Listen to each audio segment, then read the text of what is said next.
अस्सलाम वालेकुम, this is geo politics with Anila Shahzad. आज बात करते हैं अफ़गानिस्तान की। यूनाइटेड नेशंस ने और उनके सदर गुटेरेस जो हैं, स्पेशली उन्होंने ये दोहा इनिशिएटिव जो है वो लॉन्च किया है और इसकी ये तीसरी मीटिंग है जो कि दोहा में अब मुनक़्क़िद हो रही है। और इसमें अफ़गानिस्तान की जो गवर्नमेंट है, जिसको तालिबान रजीम भी कहते हैं, वो जो है बाकायदा उसमें पार्टिसिपेट करेंगे। 3 साल पहले गुटेरेस ने इसको इनिशिएट किया था। इसकी 2 मीटिंग्स हो चुकी हैं, मगर उन दोनों मीटिंग्स में तालिबान जो गवर्नमेंट है, यानी अफ़गान गवर्नमेंट जो है, उसने हिस्सा नहीं लिया और उन्होंने इसका बायकॉट किया बिकॉज़ उनके ख़्याल में इसके अंदर मतलब ऐसे अनासर इस प्रोसेस के अंदर शामिल थे जो कि जो गवर्नमेंट ऑफ मतलब इस्लामिक एमिरेट ऑफ अफ़गानिस्तान है, उनको मलाइन करती थी और उनको उनके साथ उनके मुकाबले में एक ऐसी सिविल सोसाइटी को प्रमोट करना चाह रही थी जो कि ज़ाहिर वेस्टर्न ममालिक के साथ और वेस्टर्न कल्चर के साथ ज़्यादा अलाइन है। तो इस वजह से उनका बायकॉट रहा। लेकिन अब ये जो थर्ड मीटिंग है, इसमें तालिबान की रजीम की कहने पर उस तरह की सिविल सोसाइटी एलिमेंट्स को उस प्रोसेस में से निकाल दिया गया है और अब प्रॉपर जो इस्लामिक एमिरेट ऑफ अफ़गानिस्तान यानी गवर्नमेंट ऑफ अफ़गानिस्तान को ही एक लीडिंग रोल मिल रहा है इस दोहा इनिशिएटिव के अंदर। लेकिन अगर आप ग्लोबल न्यूज़ को एक दफ़ा रन थ्रू करें तो आपको पता चलेगा कि तमाम ग्लोबल जो आउटलेट्स हैं, न्यूज़ आउटलेट्स हैं, उन सब ने इसको कवर किया और उन सब में एक ही बात रिपीट हो रही है कि ये जो अफ़गान तालिबान या इस्लामिक एमिरेट के साथ जो नेगोशिएशंस होने वाली हैं और एक रिकन्स्ट्रक्शन का इनिशिएटिव इसमें लॉन्च हो रहा है, उसमें ह्यूमन राइट्स को जो है बिल्कुल पसे पुश रखा जा रहा है। वुमेंस और चिल्ड्रन और गर्ल्स के राइट्स को बिल्कुल पसे पुश रखा जा रहा है। लेकिन मेरे इस पॉडकास्ट करने का मकसद यही है कि थोड़ा सा ऑल्दो कि हम सब प्रोग्रेसिव हैं, हम सब प्रोग्रेस पे, डेवलपमेंट पे, एजुकेशन पे बिलीव करने वाले लोग हैं और स्पेशली किसी भी माशरे में हम समझते हैं कि औरतों की एजुकेशन, बच्चों की एजुकेशन ये एक बड़ा कलीदी उनसर है और इसके बगैर माशरा आगे नहीं चल सकता। लेकिन देखने की बात यह है कि अफ़गानिस्तान को इस पॉइंट के ऊपर टोटली हर वक्त यानी अटैक करना, हर मौके पे हर न्यूज़ आउटलेट जो वेस्टर्न है स्पेशली, वो हर वक्त इवन हमारे अपने पाकिस्तान में भी जो बहुत सारे न्यूज़ आउटलेट्स हैं वो टारगेट कर रहे होते हैं अफ़गान गवर्नमेंट को कि वो औरतों और बच्चों और लड़कियों के हकूक़ और उनके एजुकेशन के ऊपर जो है वो उनको सप्रेस करें। तो मकसद मेरा कहने का ये है कि अगर एक जो मुल्क है जो कि 20 साल से एक अंडर वॉर सिचुएशन रहा है और एक वॉर सिचुएशन भी ऐसी जिसमें मिलियंस ऑफ लोगों की कैजुअल्टीज़ हुई, लाखों जो है और अननोन नंबर जो है वो उनकी डेथ्स हुई, फिर मतलब मिलियंस की जो बात होती है उसमें कितने लाख है जिनको जो माजूर हो गए, जिनकी इंजरीज़ हो गई बहुत ज़्यादा। तो ऐसी एक मुआशरा जिसमें एक पूरी कौम के जो मर्द हैं उनको आपने एक जंग के अंदर धकेल दिया है, उनको आपने एक गुरिल्ला वॉरफेयर के अंदर धकेल दिया है और उसके अलावा ये कि आप इस जंग के दौरान मुस्तकिल उनके घरों को, उनकी विलेजेस को, उनके छोटे छोटे कस्बों, देहातों और शहरों को बॉम्बिंग करके, रेड्स करके मतलब उनके अंदर टेरर भी फैला रहे हो और उनके अंदर आप तबाही भी फैला रहे हो। तो ऐसी सिचुएशन में आप कैसे ये बात कहते हो कि जब एक मुल्क के आप 50% जो पॉपुलेशन है, जो मर्द हैं, उनके ऊपर तो आपने एक जंग को लागू कर दिया, एक सर्वाइवल मोड पे उनको लेकर आ गए और औरतों के लिए आप ये कह रहे हो कि उनको एजुकेशन क्यों नहीं मिल रही, उनको हेल्थ फैसिलिटीज़ क्यों नहीं मिल रही। आप ये क्यों नहीं समझ रहे कि एक माशरे में जो स्पेशली हमारे ईस्टर्न और इस्लामिक जो कल्चरल जो माशरे हैं उनमें एक फ़ैमिली सिस्टम की कितनी इंपॉर्टेंस होती है और इस फैमिली यूनिट के अंदर मर्द की और औरत की और बच्चों की एक बराबर हैसियत होती है। ऐसे नहीं हो सकता कि आप मर्दों को तो मैदान जंग में लेकर चले जाओ और औरतों को आप यूनिवर्सिटी और कॉलेज में बिठा दो। तो this is something very odd and the thing कि ये किस तरह का नैरेटिव बिल्ड किया जा रहा है। और इसी तरह के नेगेटिव जो नैरेटिव बिल्डिंग है उसके लिए जो मेरा दिल बहुत दुखता है कि ये मतलब क्या बजाय इसके कि आपने पहले एक अफ़गानिस्तान जो कौम है उसके ऊपर पहले रूस ने कब्ज़ा किया रखा 10-12 साल, वो एक जंग के शिकार है। फिर एक रजीम वहाँ पर आई लोकल जो कि 2-3 साल से ज़्यादा वहाँ पे हुकूमत नहीं कर सकी, और उसके बाद यूएस ने अपनी जो है ऑक्यूपेशन फोर्सेस वहाँ पे भेज दी और पूरा उनका सिस्टम तबाह कर दिया। और उसकी भी बाद 20 साल के बाद अब उनको फ़र्स्ट टाइम दोबारा से आज़ादी मिली। तो आप समझ लें कि 30 से 35 साल के ये उनकी जो हिस्ट्री है वो एक वॉर जोन के अंदर थी ये कौम। तो इस तरह की कौम से आप ये कैसे एक्सपेक्ट कर सकते हो कि सबसे पहले वो जाकर के अपनी वुमेंस के लिए जो है वो राइट्स बना लें, जबकि उनके जो मर्द हैं वो तो उनको ना जॉब्स मिल रही हैं, ना उनके पास कोई इकोनॉमिक सिचुएशन है, ना वो इस काबिल हैं कि वो मतलब अपनी फैमिलीज़ को सपोर्ट कर पा रहे हैं। और वॉर जोन में होने की वजह से 20 साल जो वॉर जोन है उसकी वजह से कितनी एंजाइटी, कितनी डिप्रेशन, कितनी मेंटल एग्जॉस्शन का शिकार हैं उस माशरे के अंदर मर्द। और लाइक कितने उनमें से ज़ख्मी हैं, कितने उनमें से मतलब उनकी ज़िंदगियाँ एक तरह से तबाह हो चुकी हैं। तो क्यों नहीं पहले जो ग्लोबल कम्युनिटी है वो ये कहती कि इन मर्दों को पहले रिहेबिलिटेट किया जाए जो कि टोटली मतलब नॉर्मल लाइफ से बिल्कुल कट चुके हैं। तो ये इसलिए मैं ये नहीं कह रही कि वुमेन राइट नहीं होने चाहिए, ऑफ कोर्स होने चाहिए, लेकिन अगर आप वुमेन को मेन से अलग कर दो और उनको एक अलग एंटिटी बना दो, इनको अलग एंटिटी बना दो और फिर उनके बीच में एक मुकाबले की फ़िज़ा शुरू कर दो, तब जो है वो ये वही एक गेम प्लान है जो कि लिबरलिज़म का है, फेमिनिज़म का है, जिसमें माशरे को के अंदर से फैमिली सिस्टम को, फैमिली यूनिट को तोड़ने की बात जिसमें होती है, जिसमें औरतों को वर्क फोर्स बनाने की बात होती है। लेकिन उसमें ये नहीं देखा जाता कि जो औरतों का एक नेचुरल उनकी जो डिज़ायर होता है to make a family, to have kids and to raise them, वो सब कुछ जो है वो उसमें जेपरडाइज हो रहा होता है और सेक्रीफाइस हो रहा होता है, जो जिसके लिए बहुत सारी औरतें जो हैं वो रेडी नहीं होती। तो बहरहाल मैं आपको थोड़ी सी चीज़ों से गो थ्रू करवाना चाह रही हूँ। ये special inspector general of Afghanistan reconstruction cigar एक ऑर्गेनाइजेशन है जिसको यूएस ने ही बनवाया था। 2008 से इसके काम शुरू हुआ था और इसका काम ये था कि ये हर क्वार्टरली बेस पर जो है वो रिपोर्ट्स बनाती थी कि अफ़गानिस्तान में क्या हो रहा है इस वॉर के नतीजे में। इनकी बेशुमार रिपोर्ट्स हैं जो कि आती रही हैं और इन रिपोर्ट्स में से मैंने बहुत सारी रिपोर्ट्स जो हैं वो पढ़ी भी हुई हैं और इनके बीच में से मुझे तो ज़्यादातर यही दिखाई दिया है कि किस तरह से उन्होंने जो अफ़गानिस्तान की जो आर्मी है, डिफेंस फोर्सेस जो है, उनको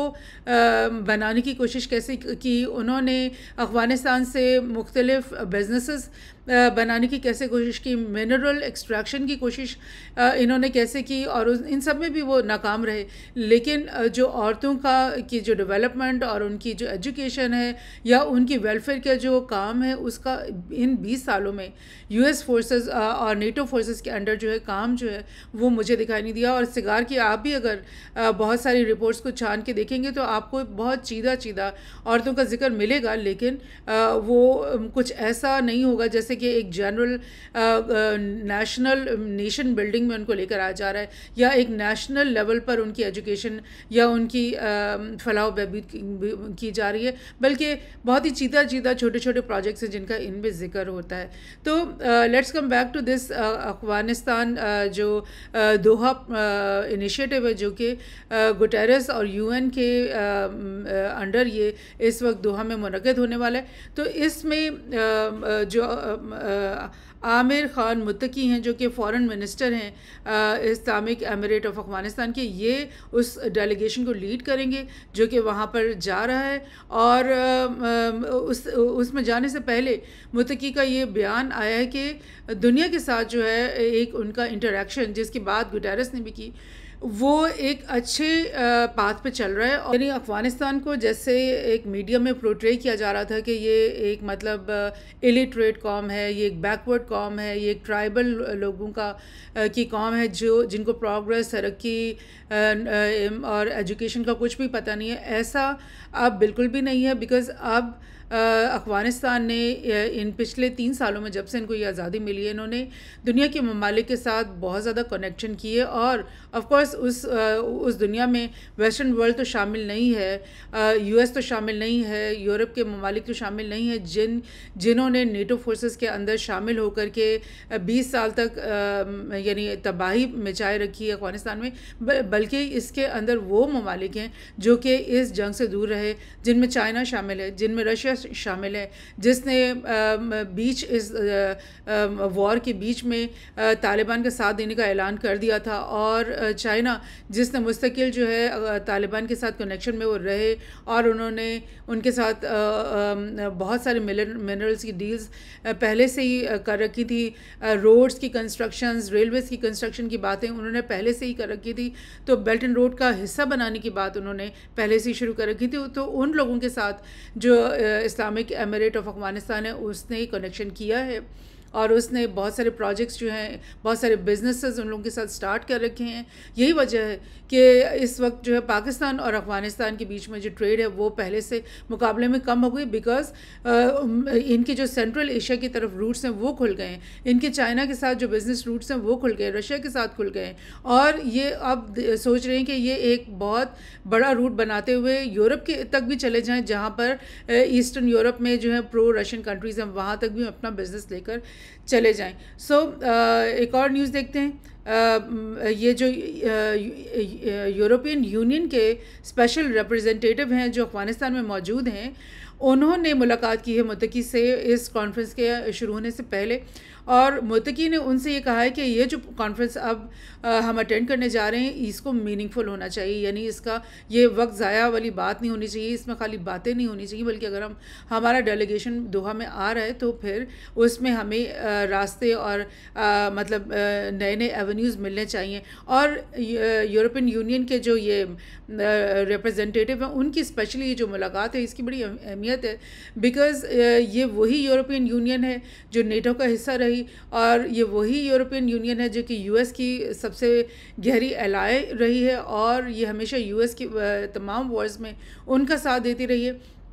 लेकिन क्या यूरोपियन यूनियन अब फील कर रही है कि हम अगर इनके खिलाफ ही रहेंगे, जैसे इन तमाम ममालिक, जैसे आप समझ लें कि मिडल ईस्ट के सीरिया हो गया, इराक़ हो गया, ईरान हो गया, और ये अफ़गानिस्तान हो गया, अगर हमने इनको अपने से आइसोलेटेड रखा तो फिर क्या होगा कि ये अपने आप को चाइना और रशिया के साथ इंटीग्रेट कर लेंगे, और हम इस दौर में जो इकोनॉमिक जो हम डोमिनेंस का जो हमारा दौर है, उस दौर रहा है, उसमें हम बहुत ज़्यादा पीछे इनके से रह जाएंगे। तो फिर ये लोग भी अपने एवेन्यूज़ को एक्सप्लोर करने की कोशिश कर रहे हैं, और ये लोग भी चाह रहे हैं कि क्या ऐसे कोई रास्ते खुल सकते हैं कि हम अफ़गानिस्तान के साथ इकोनॉमिकली दोबारा से इंटीग्रेट हो जाएं, और वही रास्ते, वही सड़कें, वही जो बेल्ट एंड रोड के प्रोजेक्ट्स अफ़गानिस्तान के अंदर शुरू होंगे चाइना की मदद से या रशिया की मदद से, उन्हीं रास्तों पे हम भी अपनी ट्रेड जो है ना वो उसको इस्तेमाल कर सकें अफ़गानिस्तान के साथ। सो देखना ये है कि आगे आने वाले सालों में अफ़गानिस्तान क्या ये करता है इन लोगों के साथ। ये मैंने एक आर्टिकल लिखा था 2019 में जब ये वॉर ख़त्म नहीं हुई थी, और इसमें मैंने काफ़ी ज़्यादा बताया था कि किस तरह से अमेरिका, यूएस, नेटो की जो फोर्सेस हैं वो अफ़गानिस्तान में जो है बहुत ज़्यादा मतलब ह्यूमन राइट वायोलेशंस करती रही हैं। ये एक फिजिशियंस ऑफ सोशल रिस्पॉन्सिबिलिटी एक ग्रुप है जिसने 2015 में जो रिपोर्ट बनाई थी, उसने बोला कि वॉर रिलेटेड डेथ्स जो हैं वो अफ़गानिस्तान में 10 टाइम हायर हैं उस नंबर से जो कि रजिस्टर हुई हैं, और सिविलियन डेथ्स जो हैं वो भी बहुत ज़्यादा है, और 2 लाख उस वक्त उन्होंने बोला था कि ये कम से कम नंबर है जो कि डेथ्स का वहाँ पर हो चुका है। और इंटरनेशनल क्रिमिनल कोर्ट उसने ये बोला था कि 1.7 मिलियन यानी कि 11 लाख जो मिलियन 11 लाख जो अफगान हैं वो वॉर के विक्टिम रहे हैं डायरेक्टली या इनडायरेक्टली, अपनी फूड स्केर्सिटी की वजह से, हेल्थ की वजह से, ट्रॉमा की वजह से, हरासमेंट की वजह से, मुख्तलिफ रीजंस वर्ल्ड रिलेटेड क्राइम्स की वजह से। और 2017 में जो यूएन की स्पेशल रिपोर्ट ऑन टॉर्चर बनी थी अफ़गानिस्तान के सिलसिले में, उसमें उन्होंने ये बताया था कि जो प्रिजन्स बने हुए हैं अफ़गानिस्तान के अंदर, उनके अंदर जो डिटेनीज़ हैं उनके साथ सिवियर टॉर्चर और उनको सिवियर सफरिंग का जो है शिकार किया जाता है और टॉर्चर और अब्यूज़ का शिकार किया जाता है। और ये जो लोग अगर इन प्रिजन्स में से निकलते हैं तो फिर ये एक बर्डन के साथ निकलते हैं, एक बर्डन ऑफ फाउल मेमोरी, और ऐसी मेमोरी के साथ वो निकलते हैं कि वो they are ready to die और instead of living the life of dishonour जो है। इस वजह से जितनी भी इनकी मतलब आप ये सोचो कि यूएस और नेटो की जो फोर्सेस हैं उन्होंने अफ़गानिस्तान में जब आए थे तो बुश ने क्या ऐलान किया था कि हम औरतों की हकूक़ के लिए यहाँ पर आ रहे हैं, हम डेमोक्रेसी को यहाँ पे लाने के लिए आ रहे हैं। लेकिन उन्होंने 20 साल में क्या किया, इस तरह के टॉर्चर, इस तरह के अब्यूज़, इस तरह के वॉर क्राइम्स किए अफ़गानिस्तान के अंदर कि वहाँ की जो पूरी पॉपुलेशन है वो एक ट्रॉमा का शिकार रही, एक अब्यूज़ का शिकार रही, और इनके लोग जो हैं वो ज़्यादा से ज़्यादा तालिबान फोर्सेस के साथ ज्वाइन इन होते गए। और इन्होंने भरपूर जो है तौर पे मतलब उस वॉर में जो तालिबान मुजाहिदीन वॉर लड़े थे यूएस और नेटो के खिलाफ, उसमें पूरा भरपूर उन्होंने हिस्सा लिया। तो क्या अब जिन लोगों ने अपनी जानें हाथों में रख के और अपनी ज़िंदगियां जो हैं वो दाव पे लगाकर अफ़गानिस्तान की आज़ादी की जंग लड़ी है, तो क्या वो ये समझते हैं कि वो एक बेहतर तौर पे इस मुल्क को चला सकते हैं, या फिर क्या वो ये सोचेंगे कि ये लोग जो इंटरनेशनल मीडिया में हमें मेलाइन कर रहे हैं और हमें अटैक कर रहे हैं, क्या इनकी मर्ज़ी के मुताबिक हम ये अपना मुल्क चलाएंगे? सो ऐसे नहीं होता। एक और मैं आपको रिपोर्ट ये 2023 में गार्डियन में ये एक आर्टिकल आया था और उसमें उन्होंने बोला कि millions died unseen in American post 9/11 Wars. ये जो है रिपोर्ट तमाम उन वॉर्स के बारे में जो कि 9/11 के वाक़े के बाद सबसे पहले अफ़गानिस्तान, फिर इराक़, उसके बाद अरब स्प्रिंग के मुख्तलिफ ममालिक में डिफरेंट वॉर्स जो शुरू हुई, उसके अंदर कितनी यानी वो बोल रहे हैं कि मिलियंस की डेथ्स हुई। और उसमें वो बोल रहे हैं कि ये जो एस्टिमेट लगाए गए हैं उसमें कम से कम 9 लाख से ज़्यादा जो हैं वो लोग उनकी डेथ्स हुई हैं, और ज़्यादा से ज़्यादा 4.5 मिलियन लोग यानी कि 45 लाख लोग जो हैं वो कैजुअल्टीज़ हुई हैं, यानी उनमें से बहुत ज़्यादा की डेथ्स, बहुत ज़्यादा की इंजरीज़, बहुत ज़्यादा की इनडायरेक्ट जो है वो डायरेक्ट डेथ्स, यानी कि ऐसे डेथ्स जो कि वॉर की से रिलेटेड इकोनॉमिक इंस्टेबिलिटी से होती है, जब फैमिन आ जाता है मुल्क में, जब इकोनॉमिक उनका सिस्टम तबाह हो जाता है, जॉब्स ख़त्म हो जाती हैं, शहर जो है वो तबाह हो जाते हैं, तो इनडायरेक्ट डेथ्स भी बहुत ज़्यादा होती हैं। तो ये एक रिपोर्ट है जिसमें, और उसी के अंदर उसने बोले अफ़गानिस्तान के अंदर भी उसी तरह की बहुत सारी डेथ्स हुई हैं, जो कि इन पूरी वॉर्स में तो 45 लाख हुई हैं। और इसी रिपोर्ट में उसने बोला कि anxiety, depression are 2 to 4 times greater among conflict affected population than the global average, और women tend to suffer more acutely due to gender based violence and heightened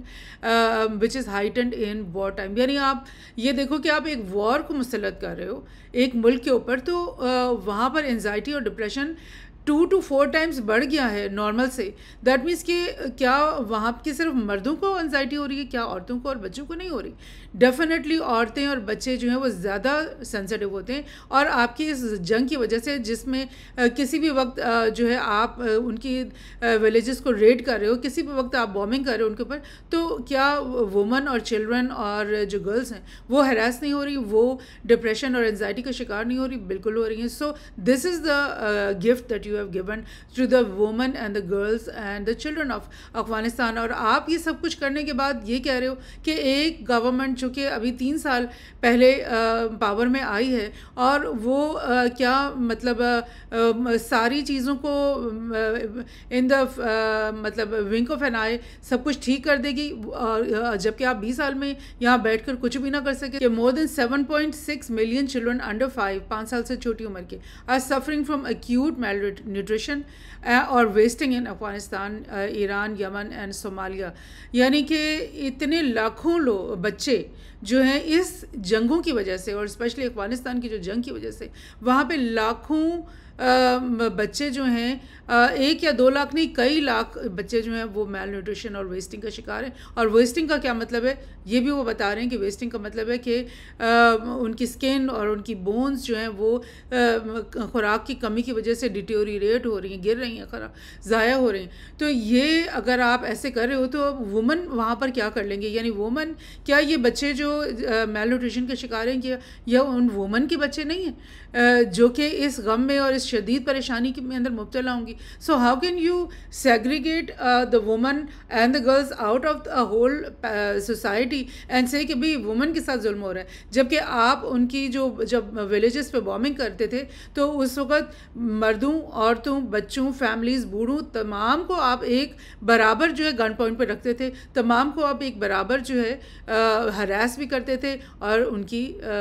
killings भी करते थे। तो दिस इज़ व्हाट्स हैपनिंग। सो इसलिए ये जो double standard और जो ये चीज़ है जो कि वेस्टर्न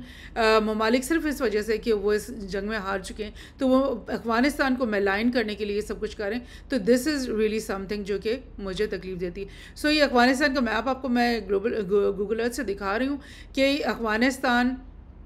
बिल्कुल डायरेक्ट नेबर है तुर्कमानिस्तान का भी, उज़्बेकिस्तान का भी, तुर्कमेनिस्तान का भी, और इससे आगे जो कज़ाकिस्तान है जो कि बहुत बड़ा मुल्क है सेंट्रल एशिया का। ये तमाम ममालिक अफ़गानिस्तान के बिल्कुल करीब हैं। इवन ईरान के साथ भी फर्स्ट डोर नेबर है अफ़गानिस्तान। तो अफ़गानिस्तान बिल्कुल इस पोजीशन में है कि वो सेंट्रल एशिया के साथ और उससे आगे ये आपको पता है ये वक्खन बॉर्डर के थ्रू अफ़गानिस्तान जो है डायरेक्टली चाइना के साथ भी एक नेबर है। सो बिल्कुल वो इस पोजीशन में है कि वो सेंट्रल एशिया और जो रशिया और चाइना के साथ जो अपनी ताल्लुकात जो है वो स्ट्रॉन्ग करे, इस्तवार करे, और वो ये कर भी रहा है। और एक इंडिपेंडेंट गवर्नमेंट होने की वजह से, बिकॉज़ उन्होंने यूएस और जो नेटो बैक्ड अफ़गानिस्तान के अंदर एक गवर्नमेंट लगाई गई थी जिसको पपेट गवर्नमेंट समझना चाहिए, जो जिसमें लास्ट में गनी की मतलब वो इन पावर थे, उसको निकाल बाहर करके एक इंडिपेंडेंट सॉवरन गवर्नमेंट वो इस वक्त चला रहे हैं। ऑल्दो कि आप ये कह सकते हैं कि वो एक इस्लामिक शरिया पे बेस गवर्नमेंट बना रहे हैं जिसमें शायद लोगों को इश्यू हो, या ऑल्दो आपसे ये कह सकते हैं कि इस वक्त अभी इन द बिगिनिंग उनकी जो है मेल बेस गवर्नमेंट ज़्यादा आपको दिखाई दे रही है, लेकिन all this needs to take time. और सबसे अच्छा जो वो कर रहे हैं कि वो इकोनॉमिक जो इंटीग्रेशन सेंट्रल एशिया और चाइना और रशिया के साथ कर रहे हैं, तो उससे जो डेवलपमेंट आएगी मुल्क के अंदर और उससे जो वेल्थ और प्रोग्रेस आएगा, तो डेफिनेटली उसकी वजह से स्कूल्स भी खुलेंगे, यूनिवर्सिटीज़ भी खुलेंगी, और उन स्कूल्स और यूनिवर्सिटी में बच्चे भी जाएंगे, गर्ल्स भी जाएंगी, वुमेन भी जाएंगी और मर्द भी जाएंगे। सो दिस इज़ व्हाट्स हैपनिंग। एक और बड़ा इंटरेस्टिंग मैप आपको दिखा दूँ कि लापिस लाजुली ट्रांजिट कॉरिडोर जो है वो शुरू हो रखा है, काफ़ी हद तक उस पर काम हो चुका है, और वो अफ़गानिस्तान से शुरू होने वाला एक ऐसा ट्रांसपोर्ट कॉरिडोर है जो कि जिसकी सड़कें और रेलवे जो भी उसमें बनेगा वो अफ़गानिस्तान के अंदर से इस सड़क को तुर्कमेनिस्तान में से पूरा गुजारेगा। बीच में कैप्सन सी आएगा जिसके अंदर वो एक शिप्स का या एक वाटरवे बना लेंगे कनेक्शन। उसके बाद वही सड़क आज़रबाईजान में जाएगी, फिर जॉर्जिया में जाएगी, और जॉर्जिया से वो